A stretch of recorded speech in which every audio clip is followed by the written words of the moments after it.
Illustrator, you are creating new. It's very similar to InDesign in its setup. However, because Illustrator is typically used for creating graphics or like plans of things, it's essentially a drawing program rather than a document program or a photo program. It's a drawing program. So you need to make sure that you're working again within the right function, I guess. So you've got mobile, web, print, film, and art. So you just need to really be aware of sort of what you're actually working within. We're going to go with print this time around. So you're working over here, you've got to make sure that you're working in millimeters. You've got your orientation and you've got a bleed as well. So in InDesign we use the bleed a lot more than we do in Illustrator. It's just not as relevant.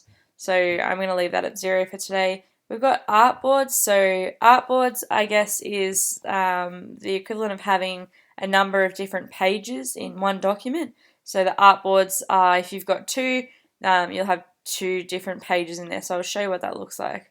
They're going to both be letter in size, so I'll change it to A4. And they're both going to be portrait in that. So there are more settings and there are advanced settings in here. You can choose CMYK color. It's going to give you that automatically because you're in print, and that's the color combinations for print. There are others in here as well. RGB is typically for screens.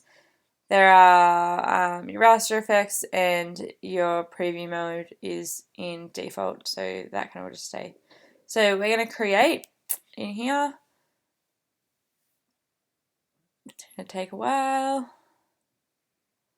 Yeah. So as you can see there, we've got the two A4 pages that are called artboards.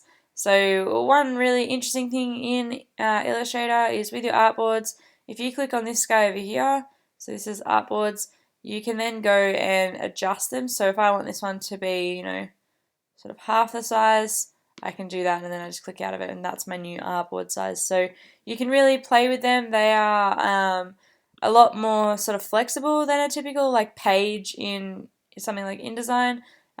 So yeah, they are there to play with.